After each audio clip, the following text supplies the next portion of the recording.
चला तर आज आपण बनवणार आहोत हरभऱ्याची भाजी. म्हणजे हरभऱ्याची नाही, हरभऱ्याच्या पाल्यांची भाजी करणार आहेत आपण. तर हे भिजवून घेतलेलं आहे आणि इथे शेंगदाणे भाजून घे.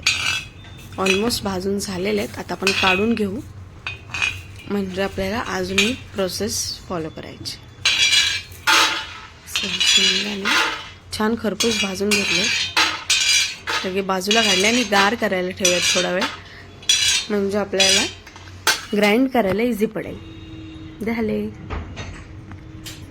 हे मिरची, लसूण चे बारीक केलेलं वाटण आहे.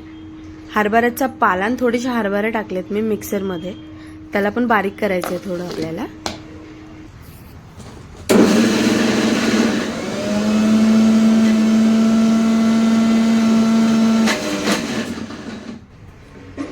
कढई गॅस लावून घ्या आणि मग कढईत टाका तेल.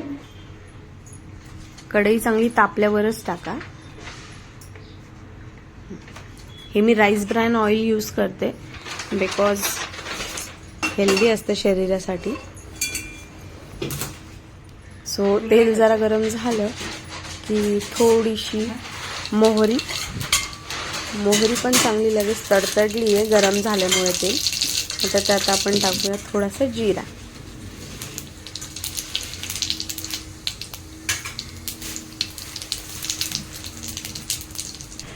जिरा टाकून झाल्यावर हे आपण जे वाटण केलं होतं लसूण आणि मिरचीचं ते टाकून देऊ. लसूण थोडा जास्तीच घ्यायचा, कारण लसणामुळे छान फ्लेवर येतो भाजीला. तो ते टाकून थोडंसं मस्त हलवून घ्यायचं. थोडासा त्याला फ्लेवर येतो, थोडासा त्याचा वास असतो, चांगलं त्याला मिक्स करून घ्यायचं. आणि मग त्याच्यात आपण टाकणार आहोत थोडीशी हळद.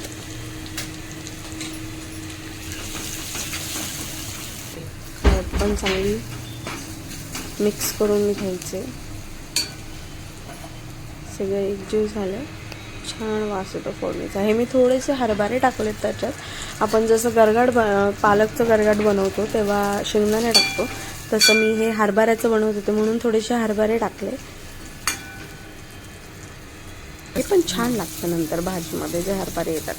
हे आपलं ग्राइंड केलेला पाला हरभऱ्याचा तो आपण टाकून घेऊ आता. एवढा तरी कन्सिस्टन्सी झाली पाहिजे, जरा बारीक, म्हणजे ते नंतर पाणी टाकल्यावर चांगला एकजीव होतो.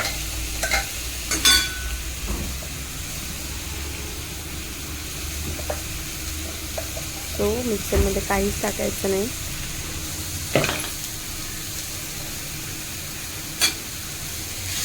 आता ह्याला चांगलं हलवून घ्या.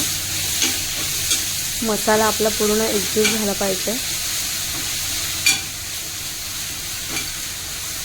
लगेच थोडंसं भाजून,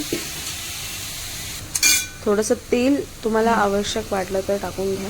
आता ह्याच्यात मी टाकणार आहे थोडंसं बेसन. बेसनामुळे काय होणार आहे, आपल्याला छान ती भाजीला थोडीशी कन्सिस्टन्सी भेटेल.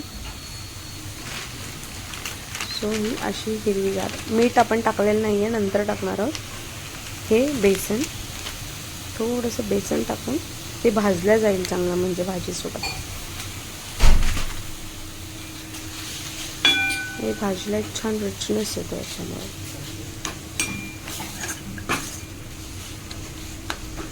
चांगलं हलवून घेऊया. पालेभाजीला आपण जास्त तेल टाकत नाही तसं तर, कारण ते जेवढं पाण्यात आपण शिजवू तेवढं पौष्टिक असतं. सो त्यामुळं आता बऱ्यापैकी परतलं गेलेलं आहे. सो आपण याच्यात आता हो चांगली वाफ आलेली आहे, शिजले आपली भाजी छान. कूट टाकून घेऊ. कूट पण थोडासा त्याच्यात मिक्स करून घेऊयात छान एकजीव करू. म्हणजे मला वरतून असं पाण्यात टाकायला नाही आवडत कूट, कारण मग ते मिक्स नाही होत ना प्रॉपर भाजीसोबत. आता कसं छान थोडासा त्यात मर्ज होईल.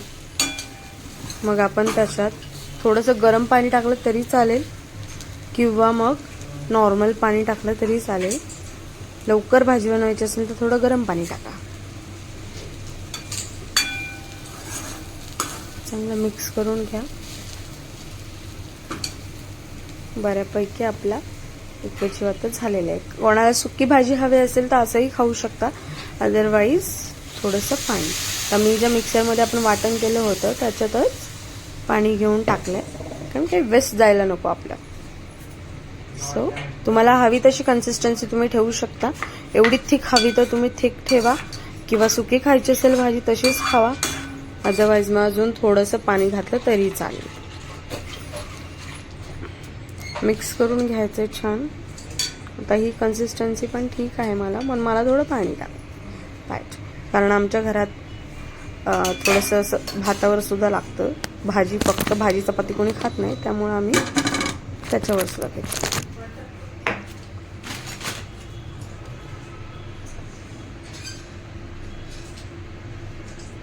हे बऱ्यापैकी टाकलेत. सो भाजी उकळल्यानंतर ते घट्टच होणार आहे आपलं.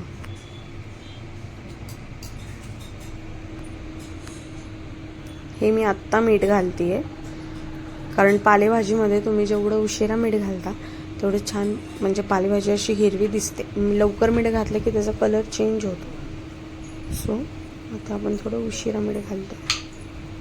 भाजी ऑलमोस्ट डन आहे आपली.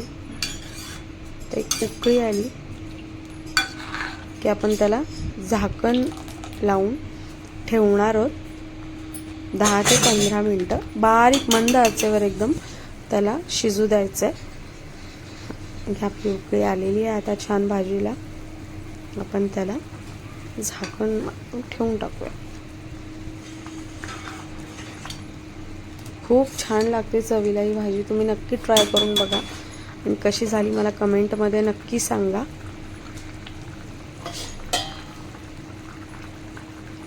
ठीक आहे, आता बारीक करा गॅसला आणि आपण झाकून ठेवून टाकूया. 10 ते 15 मिनटं वेट करूयात. मी तोपर्यंत आता भाकरी टाकायला घेतल्यात. त्याच्यासोबत भाकरी खूप छान वाटते खायला. मोस्टली आम्ही भातच खातो, पण आज मला ह्याच्यासोबत भाकरी खाऊशी वाटते. सो इथे आपल्या भाकरी पण ऑलमोस्ट डन आहेत.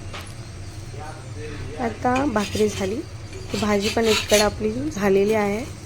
आपण आता जेवायला घेऊयात.